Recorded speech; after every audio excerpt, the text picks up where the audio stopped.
Okay, so before we go ahead, थोड़ा सा जो हमने लास्ट लेक्चर में कवर किया था उसका थोड़ा सा रिवीजन कर लेंगे। तो इफ यू रिमेंबर, हमने कल मतलब लास्ट लेक्चर में देखा था black body radiation, spectrum of black body radiation in terms of wavelength. तो वहां से स्टार्ट करेंगे क्योंकि आने वाले टॉपिक थोड़े से कनेक्टेड है, तो पहले वो पता होना चाहिए।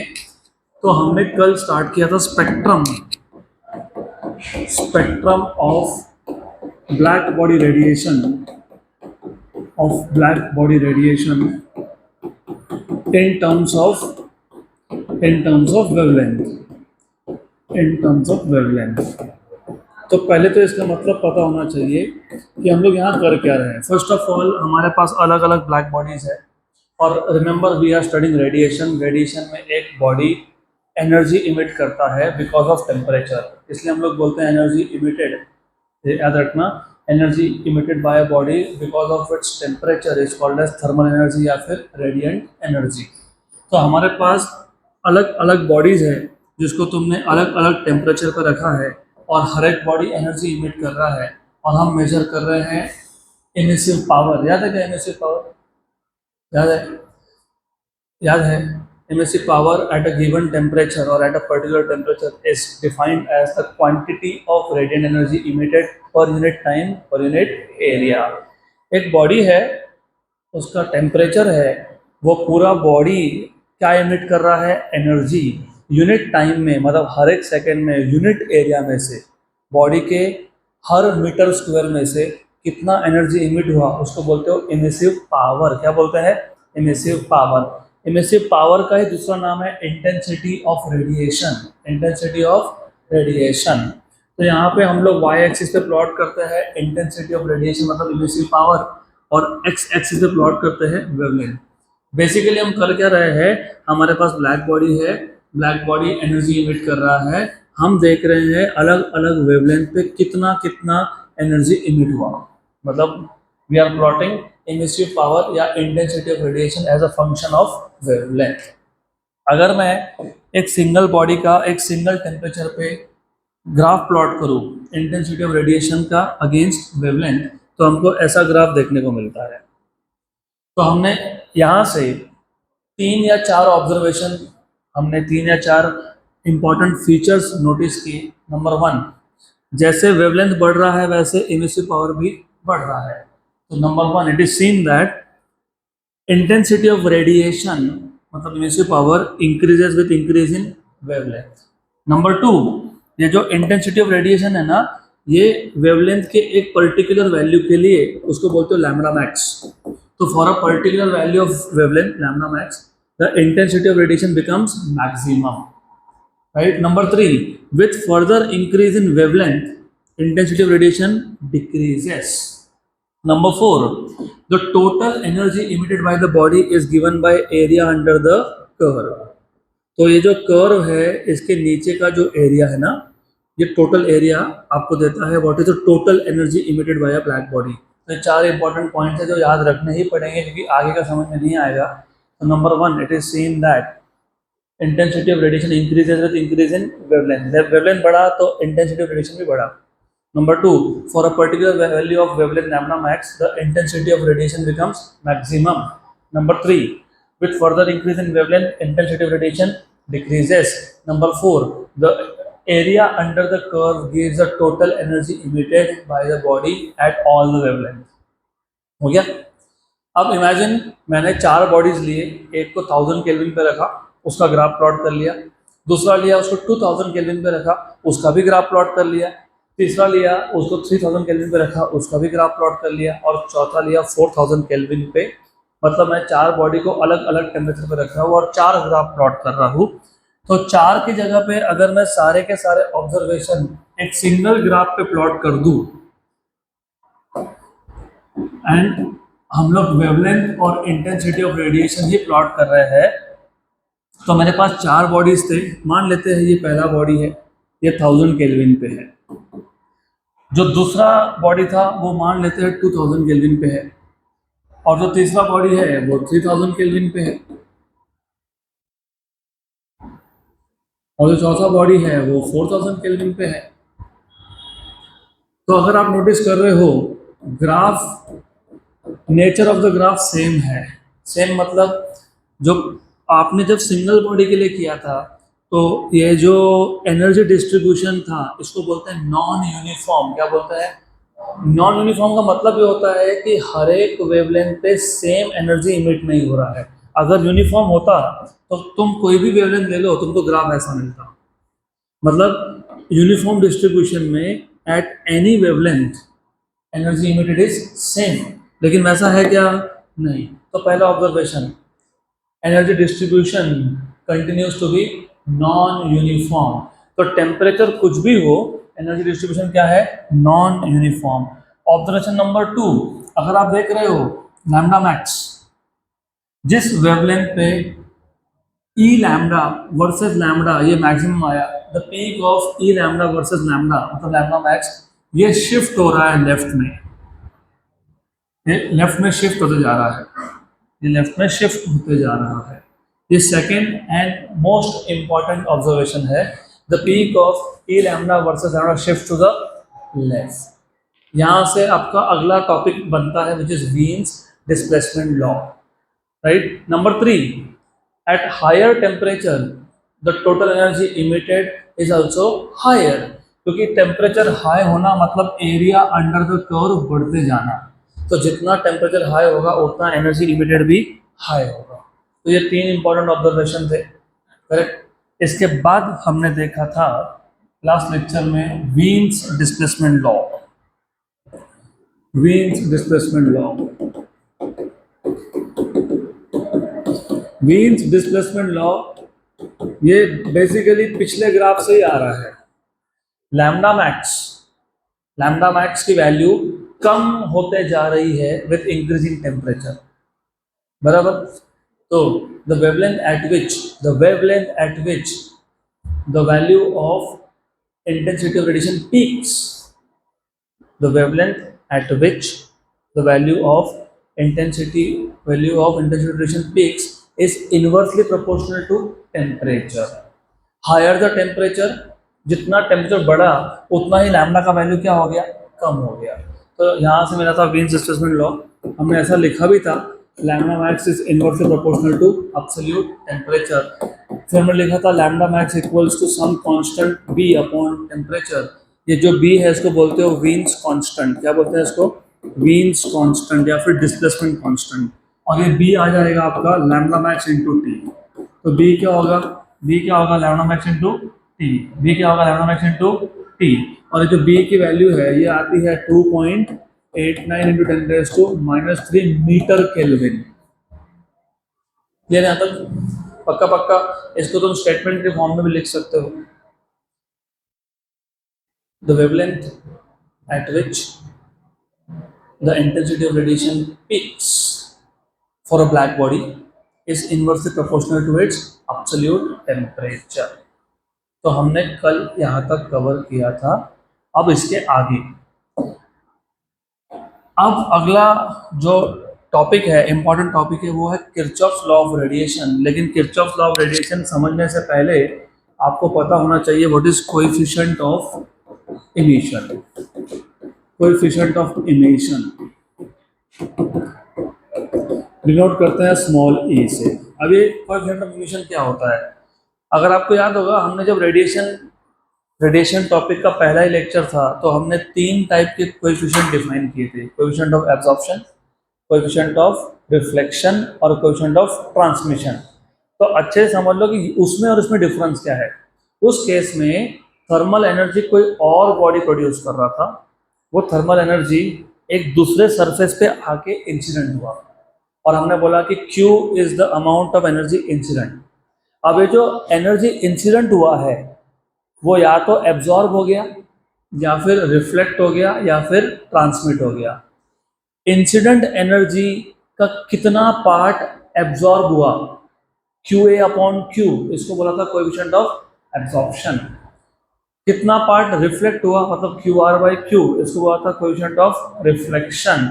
और कितना ट्रांसमिट हुआ मतलब QT/Q, इसको बोला था कोएफिशिएंट ऑफ ट्रांसमिशन। उस केस में हमने कहीं भी ये नहीं बोला कि बॉडी खुद एनर्जी रिलीज कर रहा है मतलब एनर्जी इमिट कर रहा है। यहाँ तक क्लियर? पक्का पक्का। तो जब आप कोएफिशिएंट ऑफ एब्जॉर्प्शन, रिफ्लेक्शन या ट्रांसमिशन डिफाइन करते हो तो याद रखना बॉडी ने खुद ने एनर्जी रिलीज नहीं किया, ये एनर्जी कहीं और से आई थी, राइट। इसलिए वहां पे हमने कोएफिशिएंट ऑफ इमिशन डिफाइन नहीं किया था, अब कर रहे हैं। तो अभी कोएफिशिएंट ऑफ इमिशन डिफाइन कैसे होगा, तो पहले डेफिनेशन समझ लेते हैं। डेफिनेशन को याद रखना पड़ेगा, याद रखना बहुत सिंपल है। कोएफिशिएंट ऑफ एब्जॉर्प्शन हो या कोएफिशिएंट ऑफ इमिशन हो या कोएफिशिएंट ऑफ ट्रांसमिशन हो या फिर कोएफिशिएंट ऑफ इमिशन हो, reflection coefficient, absorption coefficient, emission coefficient, transmission coefficient, ये सारे डायमेंशनलेस क्वांटिटीज है। क्या है ये? डायमेंशनलेस। डायमेंशनलेस क्वांटिटी में कभी भी दो सेम चीज़ों का रेशो होता है, Q A upon Q, Q R upon Q, Q T upon Q.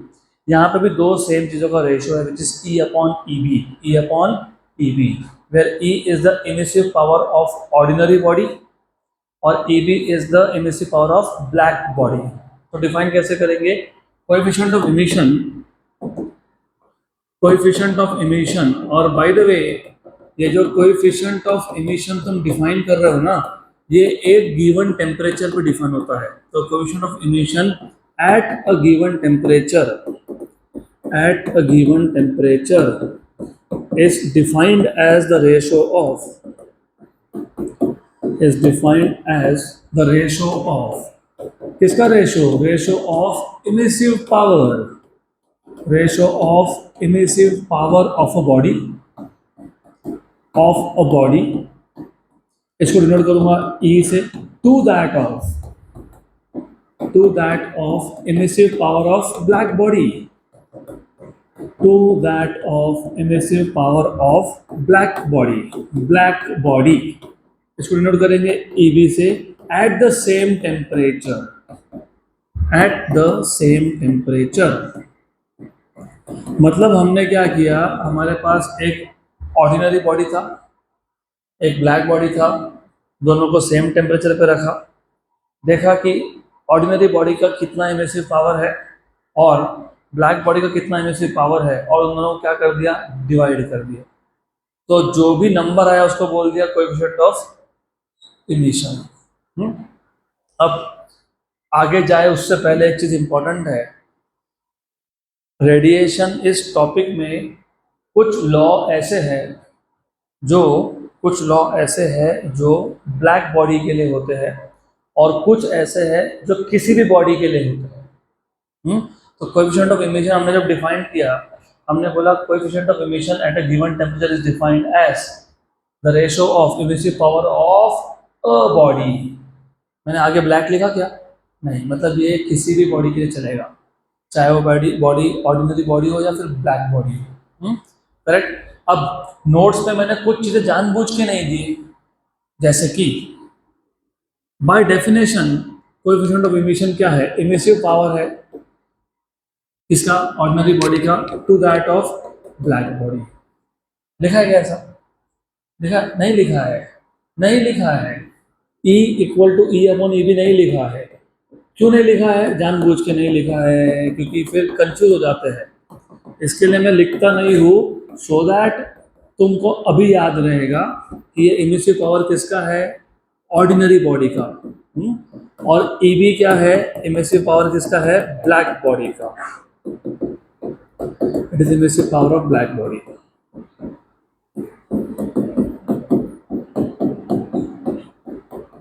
Good, clear, right? तो E is capital E upon EB। अगर अगर मुझे इमिसिव पावर ब्लैक बॉडी का डिफाइन करना हो, किसका? ब्लैक बॉडी का, तो फॉर ब्लैक बॉडी मुझे अगर इमिसिव पावर ब्लैक बॉडी का ही डिफाइन करना है तो E की जगह पे क्या लिखूंगा मैं?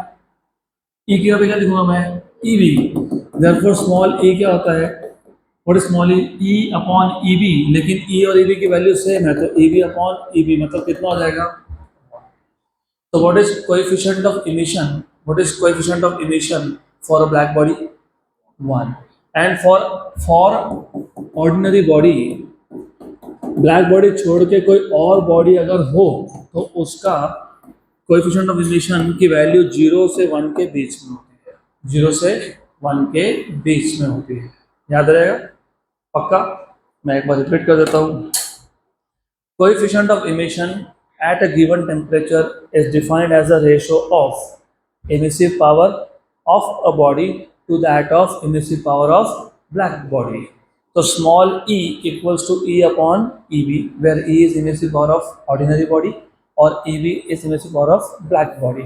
अगर मुझे coefficient of emission black body का ही चाहिए तो मैं E के यहाँ पे क्या लिखूंगा? EB. तो EB by EB कितना? 1.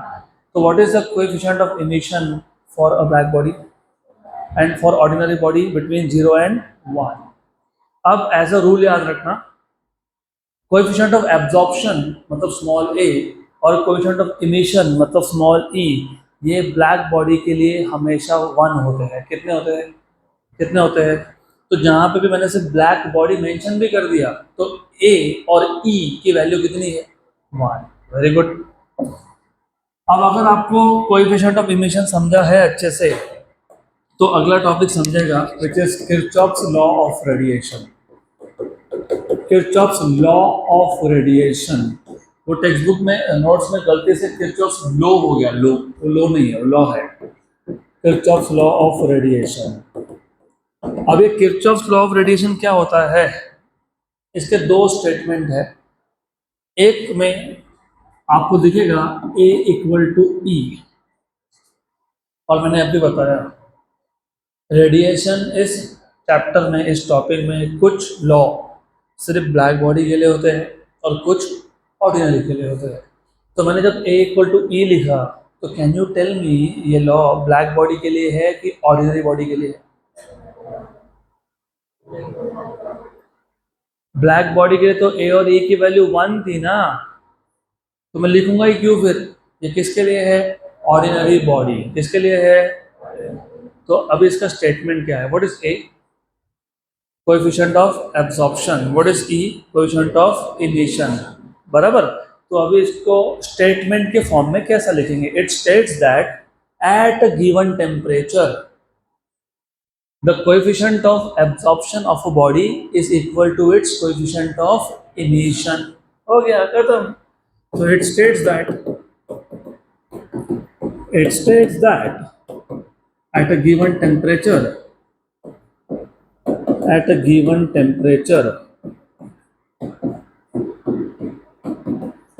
the coefficient of emission, the absorption, the coefficient of absorption of a body, the coefficient of absorption of a body is equal to its coefficient of emission, is equal to its coefficient of emission. Good. अब इसी को तुम एक दूसरे form में भी लिख सकते हो। अभी हमने स्मॉल ई डिफाइन किया था। What is small E? Emissive power of ordinary body upon emissive power of black body. तो A equal to E upon EB लिख सकता हूँ क्या ऐसा? यस। अब ये जो इक्वेशन है ना, इसमें 3 पैरामीटर है। एक है A, एक है कैपिटल E, एक है EB। और इन 3 में से 2 पैरामीटर ऑर्डिनरी बॉडी के हैं और एक पैरामीटर ब्लैक बॉडी का है। ब्लैक बॉडी का कौन सा है? EB। तो उसको एक साइड पे रखो, एक साइड पे रखो। तो EB equals to E upon A। जैसे तुमने पहले लिखा, it states that at a given temperature the coefficient of absorption of a body is equal to its coefficient of emission. Similarly, ये जो दूसरा इक्वेशन बना, ये उसका किसका? किरचॉफ्स लॉ ऑफ रेडिएशन का अल्टरनेट स्टेटमेंट बन गया। अब अल्टरनेट स्टेटमेंट लिखोगे कैसे? डू यू सी E मतलब emissive power of a body और A मतलब कोएफिशिएंट ऑफ एब्जॉर्प्शन, इसका क्या है? रेशो है। क्या है? और रेशो की वैल्यू क्या आ रही है? Emissive power of black body. और आपको पता है emissive power of a black body eight a given temperature, जब तक तुम टेम्परेचर चेंज नहीं करते इमिसिव पावर चेंज नहीं होता। इमिसिव पावर चेंज नहीं होता। तो अगर टेम्परेचर कांस्टेंट है तो इमिसिव पावर भी कांस्टेंट है, मतलब EV की वैल्यू क्या है? कांस्टेंट है।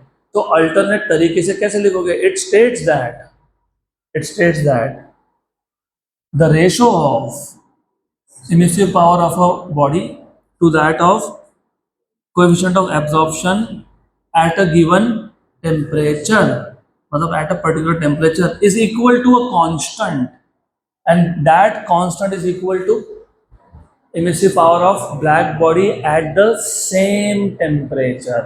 मतलब ऑर्डिनरी बॉडी का टेम्परेचर और ब्लैक बॉडी का टेम्परेचर क्या होना चाहिए, सेम, बराबर। बस इसको डिफाइन करना है, eight a given temperature, eight a given temperature, at a given temperature, the ratio of emissive power, the ratio of emissive power of a body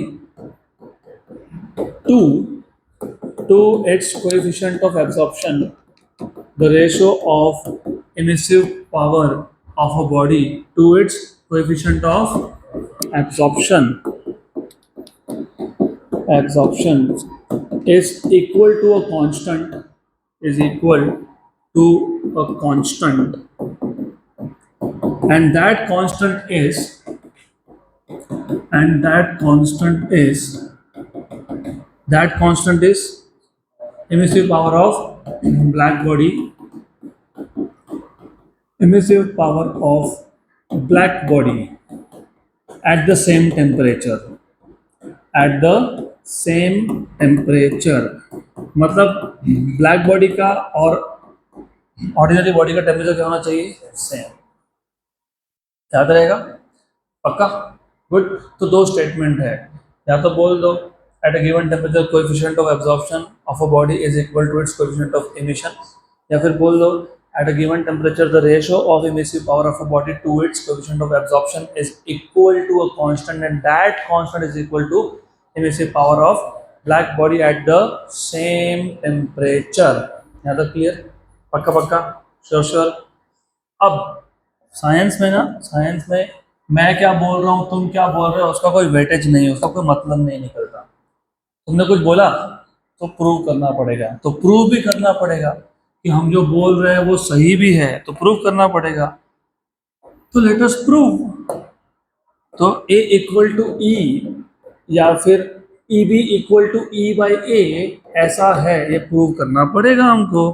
तो प्रूव करने के लिए हम एक काम करेंगे, हम ले लेंगे एक constant temperature enclosure. Constant temperature मतलब उस चेंबर के अंदर टेम्परेचर क्या होना चाहिए, कांस्टेंट। तो कांस्टेंट टेम्परेचर एंक्लोजर, ये कांस्टेंट टेम्परेचर एंक्लोजर है। अभी कांस्टेंट टेम्परेचर का मतलब ये भी होता है कि लेन देन मना है, लेन देन, यहाँ पे लेन देन सिर्फ एनर्जी का होता है, मतलब अंदर से बाहर ना कोई आ सके, बाहर से अंदर ना कोई जा सके। Energy can not come inside, it can not go out. और साइंस में बार बार बोलता हूँ, पता है तुम लोग बोर भी हो जाते हो कभी कभी सुन के, साइंस एंड रियल लाइफ अलग चीज़ें नहीं है, सिर्फ सोचने का तरीका होता है। गाना तो सुना होगा, अंदर से बाहर, वैसे ही अंदर से एनर्जी बाहर ना जा सके, बाहर से अंदर भी ना आ सके, इसका मतलब अंदर का टेम्परेचर कांस्टेंट है। बिकॉज टेम्परेचर तब चेंज होता है जब हीट का एक्सचेंज होता है, राइट। अब ये है कांस्टेंट टेम्परेचर एंक्लोजर। इस कांस्टेंट टेम्परेचर एंक्लोजर में हमने दो बॉडीज लगा दिए। एक बॉडी है आपका नॉर्मल बॉडी, जिसको तुम ऑर्डिनरी बॉडी बोलोगे, ऑर्डिनरी, और एक होगा ब्लैक बॉडी। तो मैं काम करता हूँ, ये जो बॉडी है इसको ए नाम देता हूँ, ये है ऑर्डिनरी बॉडी, और एक दूसरा है ब्लैक बॉडी। अब वो ब्लैक बॉडी को ब्लैक दिखाना है, इसके लिए मैं सिर्फ एक सर्कल ड्रॉ करके छोड़ दूंगा। तो I just draw circle here, and this is an ordinary body, this is a black body B, right. थोड़ा थोड़ा थोड़ा थोड़ा लिख भी लेता हूँ। तो हमने सबसे पहले लिया एक कांस्टेंट टेम्परेचर एंक्लोजर, तो consider a constant temperature enclosure. अब इस कांस्टेंट टेम्परेचर एंक्लोजर में दो बॉडीज हैं। कौन से दो बॉडी है, एक है ए, जो कौन सा बॉडी है, ऑर्डिनरी बॉडी, और दूसरा बॉडी है बी, वो कौन सा है, ब्लैक बॉडी। कौन है वो, ब्लैक बॉडी है। ओके, देन ये दोनों bodies they are in thermal equilibrium. Thermal equilibrium मतलब होता है टेम्परेचर इज सेम। अब आप बोलोगे थर्मल इक्विलिब्रियम कहाँ से आ गया, थोड़ा सा अच्छे से सोच लो। अब देखो होता क्या है, मैंने अगर कांस्टेंट टेम्परेचर एंक्लोजर लिया, मतलब ये आइसोलेटेड सिस्टम है, exchange of heat with the surrounding is not allowed, और दो बॉडीज को मैंने अंदर छोड़ दिया। शुरू में स्टार्टिंग में जिस बॉडी का टेम्परेचर ज़्यादा होगा वहाँ से हीट फ्लो होगा दूसरे बॉडी की तरफ और सराउंडिंग की तरफ। तो जो हायर टेम्परेचर पे बॉडी है वो हीट का लॉस करता रहेगा, और सराउंडिंग और दूसरा बॉडी हीट का गेन करता रहेगा। तो हमने इस सिस्टम को सफिशिएंट टाइम तक ऐसा ही छोड़ दिया। तो एक स्टेज ऐसा आएगा जब दोनों बॉडीज का टेम्परेचर और सराउंडिंग का टेम्परेचर क्या हो जाएगा, सेम। इस सिचुएशन को बोलते हैं थर्मल इक्विलिब्रियम। क्या बोलते हैं, और ये भी तुम हर दिन एक्सपीरियंस करते हो, सिर्फ सोचते नहीं हो। देखो आप में से ना क्लास में कोई जल्दी आता है तो यहाँ आके बैठता है, यहाँ आके बैठता है तो एसी चालू ही रहता है यहाँ का, मोर और लेस, तो थोड़ा सा ठंडा रहता है। तो जो पहले आके बैठा उसको गर्म नहीं लगता, गुड एम्बियंट, गुड टेम्परेचर। फिर बाहर से कोई आया, दोस्त आके बाजू में बैठ गया और सडनली थोड़ा सा गर्म होने लग गया। होता है ऐसा, यस होता है। क्यों ऐसा होता है, क्योंकि तुम्हारा दोस्त जो तुम्हारे बाजू में आके बैठ गया उसका बॉडी टेम्परेचर हाई है, तो heat flows from higher temperature to, तो थोड़ी देर तक तुमको गर्मी होगी, फिर थोड़ी देर के बाद वापस से यू फील गुड। होता है ना ऐसा। ऐसा इसलिए तो बोल रहा हूँ, एक्सपीरियंस करो फिजिक्स को, रियल लाइफ के साथ कनेक्ट करो। मैं जब था ना 11th-12th में, मैं बैठने देता नहीं था, नहीं बैठना, मेरे बाजू में बैठना ही नहीं, क्योंकि ऑफकोर्स इसलिए मैं बोलता हूँ एक बेंच पे एक बैठो, गर्मी कम होगी आपको, दैट इज बेसिक साइंस।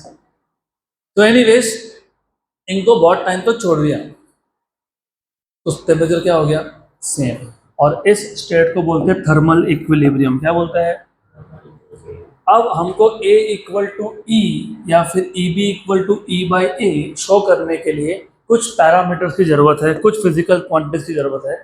और क्योंकि यहाँ पे दो बॉडीज है तो कुछ फिजिकल क्वांटिटीज ऐसे है जो दोनों के लिए सेम है, और कुछ ऐसे है जो दोनों के सेम नहीं है। फॉर एग्जाम्पल, जब मैं बोल रहा हूँ स्मॉल a या स्मॉल e, ये हम कोएफिशिएंट ऑफ एब्जॉर्प्शन डिफाइन करेंगे किसके लिए, ऑर्डिनरी बॉडी के लिए, और e कोएफिशिएंट ऑफ इमिशन किसका है, ऑर्डिनरी बॉडी का। ब्लैक बॉडी का नहीं है, क्योंकि उसकी तो वैल्यू पता है ना तुमको, कितनी है, 1। तो जो पता है उसको क्यों लिख रहे हो, बराबर। तो याद रखने का भी एक तरीका होता है। तुमने जब a बोला तो this is coefficient of absorption किसका, of which body, ordinary body. और जब तुमने E बोल दिया, E, तो what is E, coefficient of emission किसका, ऑर्डिनरी बॉडी का। तो कोएफिशिएंट ऑफ एब्जॉर्प्शन और कोएफिशिएंट ऑफ इमिशन, बराबर। मैंने बोला ना कुछ पैरामीटर कॉमन होंगे, दोनों के लिए सेम होंगे, कुछ नहीं भी होंगे, तो ये सेम नहीं है। क्योंकि ब्लैक बॉडी का A वैल्यू 1 है, ऑर्डिनरी बॉडी का A वैल्यू 1 नहीं है। ब्लैक बॉडी का E वैल्यू 1 है और ऑर्डिनरी का E वैल्यू 1 नहीं है, लेकिन दोनों का एरिया सेम है। दिख रहा है, मैंने जानबूझ के ऐसा ड्रॉ किया था, एरिया इज सेम। तो एक काम करता हूँ, capital A is surface area of both the bodies, both the bodies. यहाँ तक क्लियर, पक्का। अब A बॉडी जो हीट रिलीज करेगा वो किस पे इंसिडेंट होगा, B पे, और B जो रिलीज करेगा वो किस पे होगा, A पे। मतलब दोनों बॉडी पे रेडिएंट एनर्जी क्या हो रहा है, इंसिडेंट। और अगर मैंने दोनों बॉडी पे यूनिट एरिया में, यूनिट टाइम में, मतलब 1 सेकेंड में, और यूनिट एरिया में मतलब 1 मीटर स्क्वायर में कितना एनर्जी इंसिडेंट हुआ, क्या हुआ, इंसिडेंट, उसको नाम दे देंगे Q। तो Q is the amount of radiant energy amount of radiant energy incident per unit time per unit surface area per unit area for both the bodies सही है कि नहीं? दोनों बॉडीज पे यूनिट टाइम में यूनिट एरिया पे कितना energy incident हो रहा है? क्यू। कितना हो रहा है? क्यू। कितना हो रहा है? क्यू। अब याद रखना। अब आप बोलोगे पर एनर्जी इंसिडेंट ही क्यों हो रहा है? अरे कांस्टेंट टेम्परेचर होने का मतलब ये थोड़ी है कि बॉडी एनर्जी इमिट नहीं कर रहा। ए इमिट कर रहा है तो वो किस पे जा रहा है? बी पे। बी कर रहा है तो किस पे आ रहा है? ए पे। फिर आप बोलोगे अगर ए एनर्जी इमिट कर रहा है तो ए का टेम्परेचर कम होना चाहिए। हाँ सही बात है, होना चाहिए। अगर आपकी बॉडी कंटिन्यूसली हीट बाहर देते जा रही है तो आपको ठंड लगती है। यही तो ठंडी में होता है। ठंडी में क्या होता है? Surrounding temperature is higher and your body temperature is lower. उल्टा बोल रहा हूँ मैं, ठंडी में उल्टा होता है। Your body temperature is higher and surrounding is lower. तो हीट कहाँ से कहाँ फ्लो होगा? इसलिए तो ठंड लगती है ना। Your body is losing heat, इसलिए ठंड लगता है। राइट? इमेजिन आपकी बॉडी कंटिन्यूसली हीट लूज करते जा रहा है तो टेम्परेचर कांस्टेंट होगा क्या? मैंने क्या बोला यहाँ पे? टेम्परेचर क्या है? अब क्यों है वो भी समझ लो। ए ने जो हीट रिलीज किया वो किस पे इंसिडेंट हुआ? तो बी ने एब्जॉर्ब किया और बी ने भी हीट रिलीज किया। मतलब जितना हीट बी लूज कर रहा है उतना ही वो एब्जॉर्ब भी कर रहा है। इसके लिए ही टेम्परेचर क्या है? कांस्टेंट है। तो that is the basic idea. इसके आगे नोट्स में मैंने कैसे भी लिखा हो, लेकिन इसके आगे आपको एग्जाम में जैसे मैं बोल रहा हूँ अभी वैसा ही लिखना है। तो इस स्टेप के आगे जहाँ पे तुमने सारे पैरामीटर्स को बता दिया कि कौन क्या है, उसके बाद एक काम करना। उसके बाद बहुत सिंपल सा काम है। उसके बाद ना दो केसेस डिस्कस कर लेंगे हम। दो केसेस, टू केसेस। एक केस होगा ब्लैक बॉडी का और एक केस होगा ऑर्डिनरी बॉडी का। Ordinary body. अब क्योंकि ये कांस्टेंट टेम्परेचर एनक्लोजर था, सिस्टम थर्मल इक्विलिब्रियम में था, तो ऑर्डिनरी बॉडी ए और ब्लैक बॉडी बी दोनों में से किसी का भी टेम्परेचर चेंज होने वाला है क्या? नहीं। लेकिन दोनों के दोनों एनर्जी रिलीज कर रहे हैं तो दोनों के दोनों एनर्जी एब्जॉर्ब भी करेंगे। तो मैं ऐसा लिख सकता हूँ क्या? एनर्जी एब्जॉर्ब्ड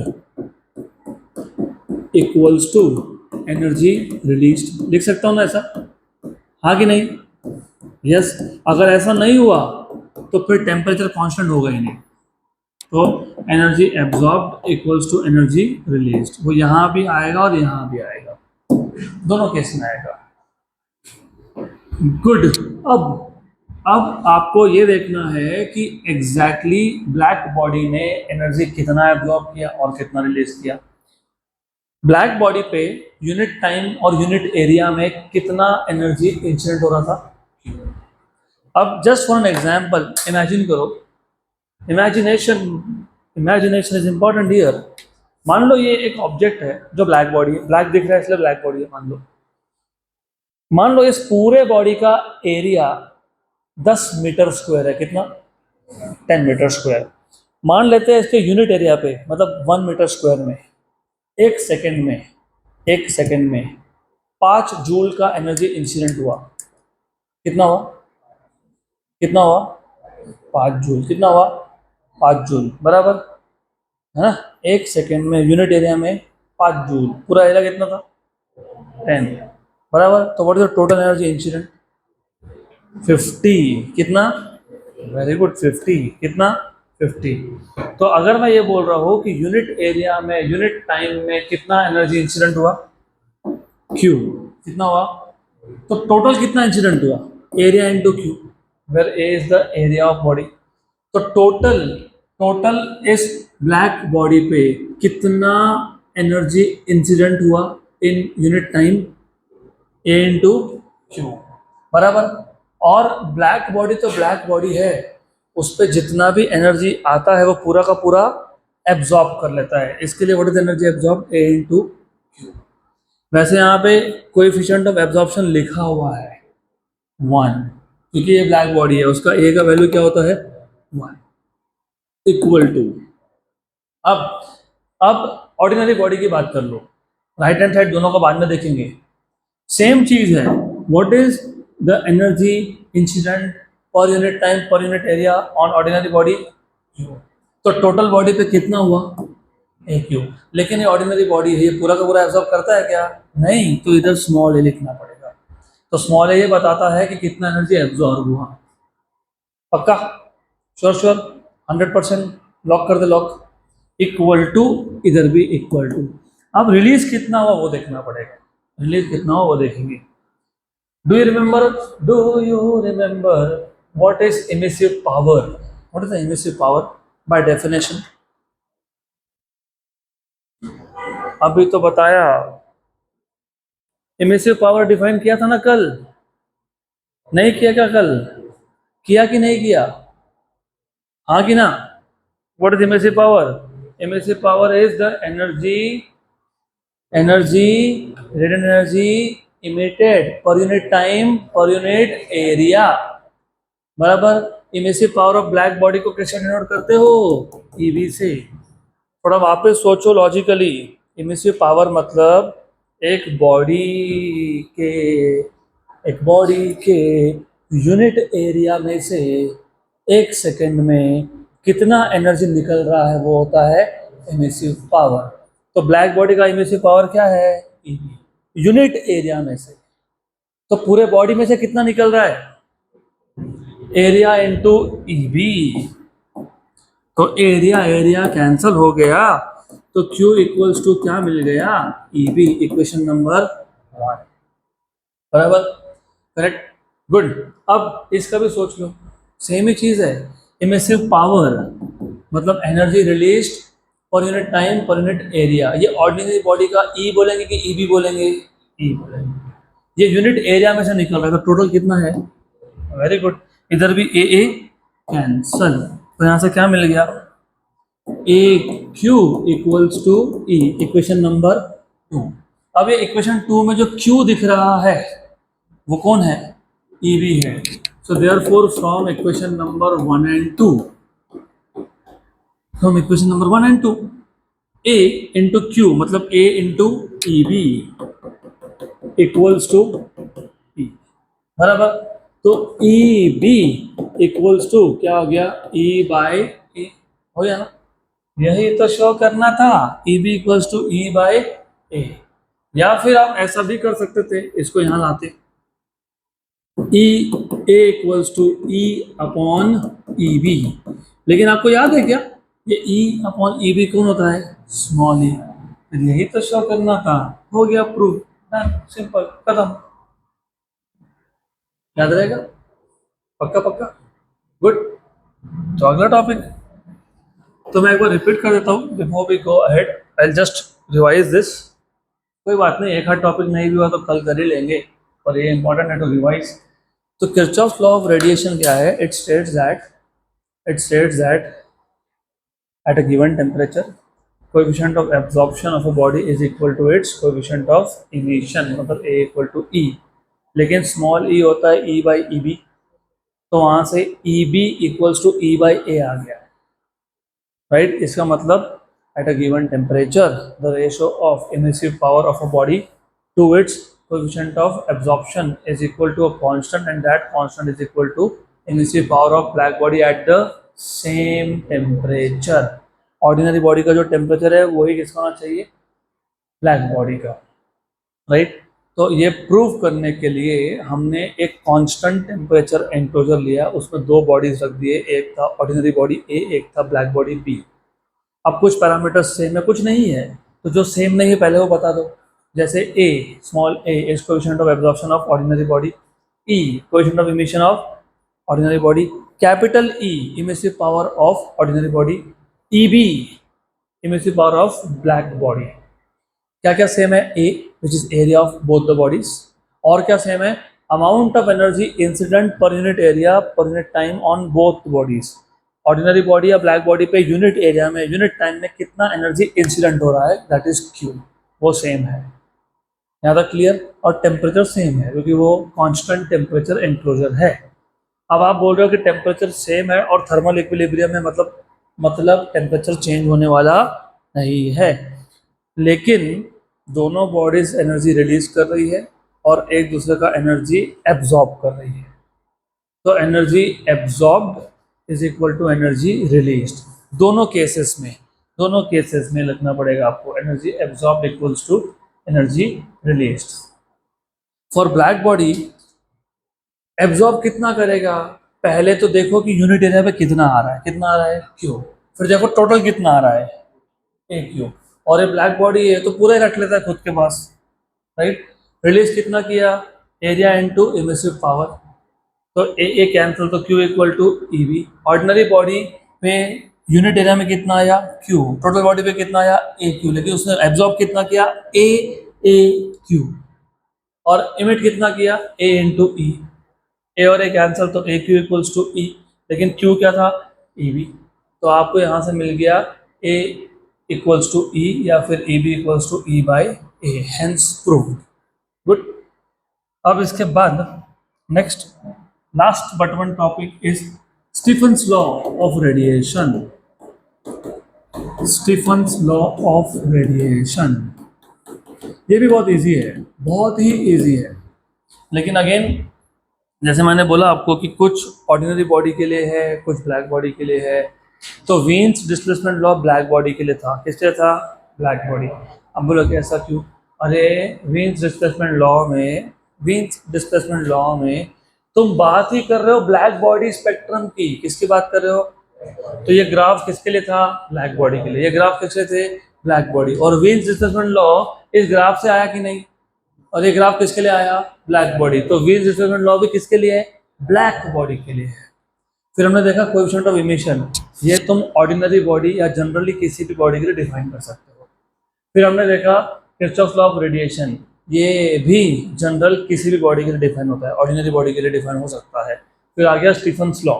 तो स्टीफन्स लॉ का original definition is for black body, किसके लिए है, ब्लैक बॉडी। और आपको पता है क्या बताता है, ये बोलता है इट इज डिफाइंड एज, या फिर it states that, Stephen's law of radiation states that the amount of radiant energy emitted per unit time per unit surface area of a black body is directly proportional to fourth power of its absolute temperature. So it states that the amount of radiant energy, जो मैं बोल रहा हूँ अच्छे से सुन लो, the amount of radiant energy emitted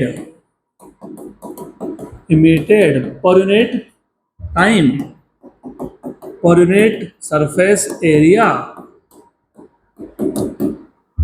कुछ याद आ रहा है क्या, radiant energy emitted per unit time per unit surface area मतलब कौन, एमिसिव पावर। तो ये डायरेक्टली भी बोल सकते थे, it states that emissive power of a black body, किसका, of a black body is directly proportional to, is directly proportional to किसको, directly proportional to fourth power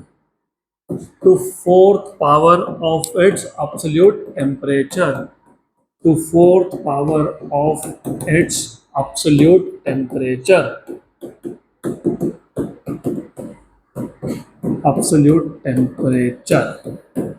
simple, good. तो याद रखना, radiant energy emitted per unit time per unit surface area मतलब emissive power. और किसका emissive power, black body का emissive power. तो emissive power of black body is proportional to T to the power. अब जब प्रोपोर्शनलिटी का sign हटाओगे तो कुछ कांस्टेंट भी लिखोगे। ये जो कांस्टेंट है इसको बोलते हो स्टीफन्स कांस्टेंट। क्या बोलते हैं इसको, स्टीफन्स कांस्टेंट। तो ये आ गया स्टीफन्स कांस्टेंट। और by the way Stefan's constant का फॉर्मूला बन गया EB upon T raise to. Basics important इसके लिए होते हैं, एक चीज नहीं पता हुई तो दूसरी चीज पता लगेगी ही नहीं। यू नो EB अभी लिखा भी है, इसलिए लिखा है रेडिएंट एनर्जी। EB मतलब कौन, energy emitted per unit time per unit area, ये ईबी है। कौन है ये? और साथ में कौन बैठा है? T power 4। अब इसका पहले यूनिट यूनिट निकालो, यूनिट ऐसा यूनिट। तो ऐसा यूनिट ऑफ सिग्मा, ऐसा unit of sigma is Q मतलब जूल क्योंकि एनर्जी है, टी मतलब सेकेंड तो joule per second, area metre square और temperature kelvin, kelvin raise to 4। तो joule per second per metre square per kelvin raise to 4। लेकिन आपको पता है जूल अपॉन सेकेंड मतलब एनर्जी अपॉन टाइम होता है पावर। क्या होता है? पावर होता है वैट। क्या होता है? वैट। तो watt per metre square per kelvin raise to 4, है ना? आ गया ऐसा यूनिट? ऐसा ही है, ऐसा ही होगा। और फिर आपको थोड़ा सा सिग्मा की वैल्यू भी पता होनी चाहिए। 5 पॉइंट समथिंग समथिंग कितना है? 5 point into 10⁻⁸ joule per second per metre square per kelvin या फिर watt per metre square per kelvin raise to 4। Right, good. तो याद रखो Kirchhoff's law of radiation ordinary body के लिए था, किसी भी बॉडी के लिए था, और Stefan's law of radiation specifically किसके लिए है?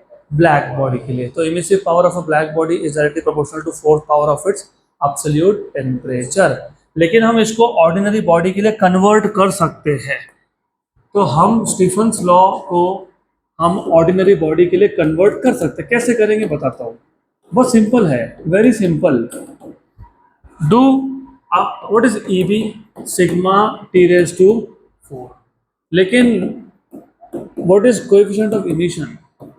emissive power of body upon emissive power of black body. So what is emissive power of black body? Emissive power of ordinary body upon coefficient of emission. इसको equation 2 बोलता हूँ, इसको equation number 1 बोल देता हूँ। तो from 1 and 2, from equation number 1 and 2, एक और दो। What is E B? What is E B? E B क्या है? ये ईबी क्या है? E by E equal to sigma T power 4। तो E equals to E sigma T power 4। ये हो गया Stefan's law for ordinary body. वैसे एक बात बताऊं, ये और ये अलग अलग है ही नहीं। अब लगे ऐसा कैसा? ऐसा ऐसा कि इधर पहले से 1 लिखा हुआ था क्योंकि coefficient of emission black body के लिए 1 होता है, और क्योंकि वो 1 था इसके लिए लिखा नहीं था। इसके लिए मैं आपको सजेस्ट करूंगा आप इसको याद रखो, इसको याद रखोगे और ब्लैक बॉडी के लिए करना है तो ई की जगह पे ई बी और ई के स्मॉल की जगह पे 1। तो एक ही इक्वेशन से दोनों याद हो जाते हैं। Okay, good, right. अब एक छोटा सा प्रॉब्लम है। प्रॉब्लम ये है कि जब तुमने Stefan's law of radiation state किया, it states that the radiant energy emitted per unit time per unit area of a black body is directly proportional to fourth power of its absolute temperature। लेकिन हमने यहाँ पे surrounding के बारे में तो कुछ सोचा ही नहीं। सराउंडिंग में कौन है कुछ पता ही नहीं, है ना? नॉर्मली क्या होता है कि जब आप स्टीफन लॉ ऑफ रेडिएशन लेते हो, मतलब डिफाइन करते हो, स्टेट करते हो, तो surrounding is assume to be vacuum. मतलब सराउंडिंग का टेम्परेचर कितना है। लेकिन हर बार ऐसा नहीं होगा ना, हर बार ऐसा नहीं होता है। तो अगर मैंने एक ब्लैक बॉडी को सराउंडिंग में रख दिया तो देखो क्या लिखा है आगे, black body kept in a surrounding. लिखा है कि नहीं? लिखा है ना ऐसा, black body kept in a surrounding, kept in a surrounding. थोड़ा अच्छे से ध्यान दो, बहुत सिंपल है ये, बहुत ही सिंपल है। चलो डायग्राम से समझाता हूँ आपको। डायग्राम, तो इमेजिन हमारे पास एक ब्लैक बॉडी है, हमारे पास एक ब्लैक बॉडी है। इस ब्लैक बॉडी का टेम्परेचर कितना है? टी। कितना है? टी। तो इसका इमिसिव पावर मतलब ये कितना एनर्जी रिलीज कर रहा है वो होगा E B proportional to T to the power 4। मतलब E B equals to sigma T power 4, ऐसा ही होगा, करेक्ट। अब अगर सराउंडिंग का टेम्परेचर T0 हो, हर चीज़ अच्छे से पता होनी चाहिए। Thermal energy is the energy emitted या released by a body because of its temperature. तो अगर ब्लैक बॉडी का टेम्परेचर T है, वो एनर्जी इमिट कर रहा है, तो सराउंडिंग का टेम्परेचर T0 है, तो वो भी तो इमिट करेगा, करेगा ना, करेगा। कितना करेगा?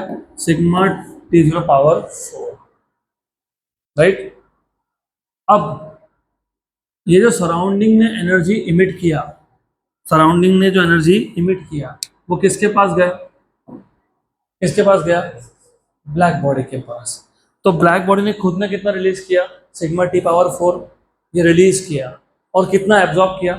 Sigma T0 power 4। तो what is net loss of energy? What is net loss of energy?